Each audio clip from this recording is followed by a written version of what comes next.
Our top stories for this week: a North Okanagan community remembers a dedicated volunteer, a woman is attacked at her home in Glenmore, and a convicted murderer appeals his conviction. Hello, I'm Jen Zielinski with our Week in Review. Our top story. Hundreds of mourners line the streets of Enderby to pay their respects to Daniel Botkin. The funeral procession for the fallen firefighter began from the Enderby Chamber of Commerce and progressed through the town, ending at the Enderby Arena. Castanet's reporter Kelly Hayes was in Enderby and has this report.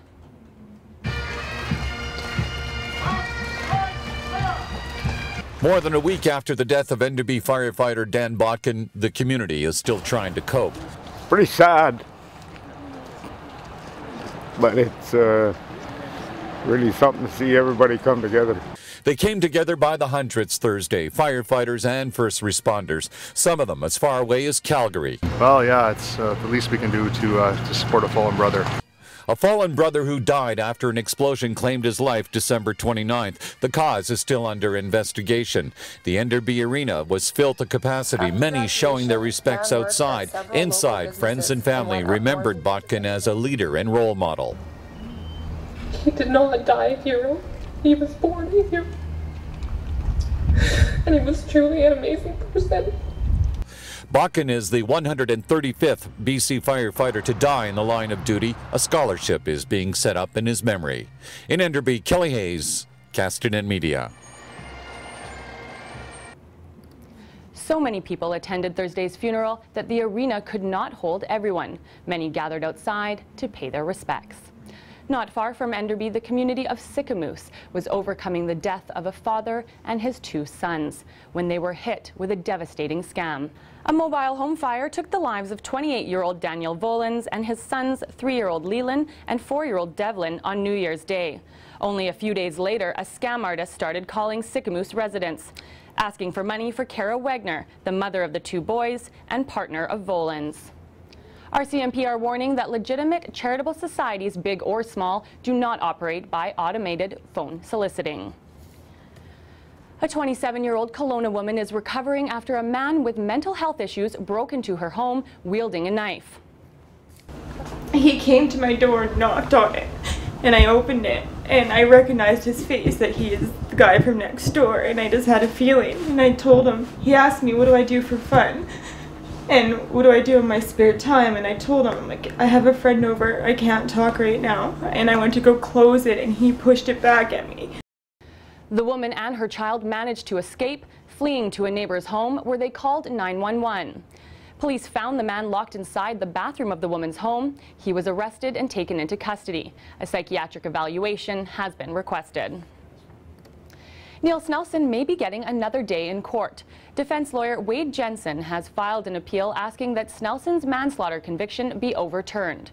On October 6th, a jury found Snelson guilty of manslaughter in the October 1993 death of Jennifer Cussworth.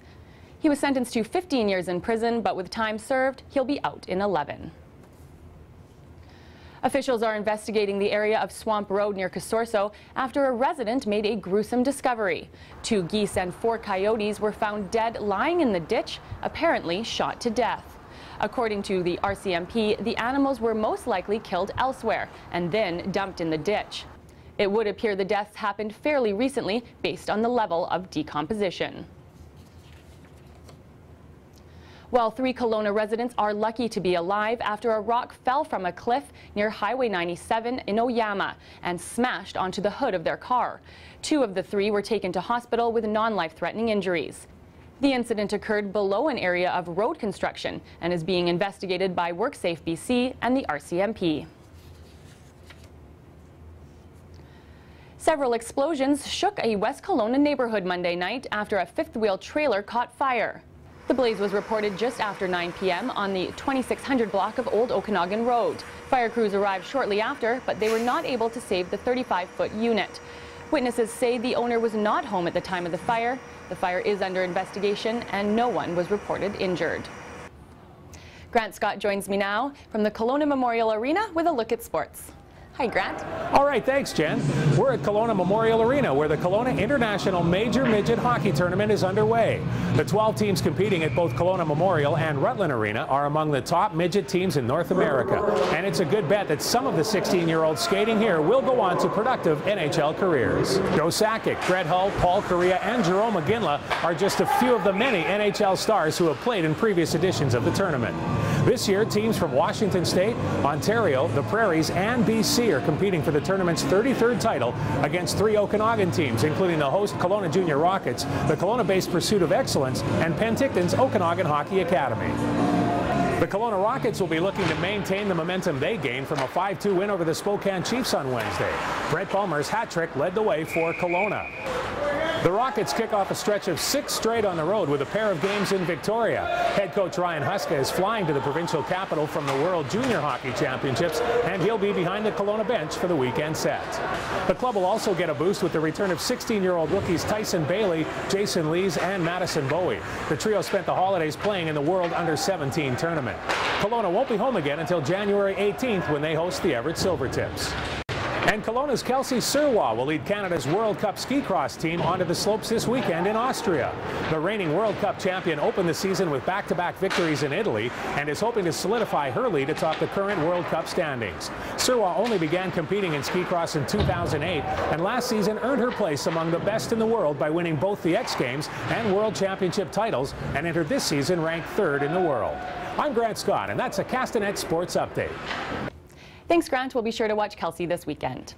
And earlier in the day, Grant actually hit the streets to talk to a few people who are enjoying Kelowna's unseasonably warm weather. Oh, actually, I love it. This is very nice for this time of year and being able to come out and skate here. It's really good. That's why we live in Kelowna. I do miss the snow, but it's been nice though. Everyone's out there enjoying the skating rink, and they'll be happy to hear that next week it's also going to be pretty warm out with highs up to 4 degrees. Well, that wraps up Castanet's Week in Review. I'm Jen Zielinski. Thanks for joining us. And remember to send in your news tips to news@castanet.net.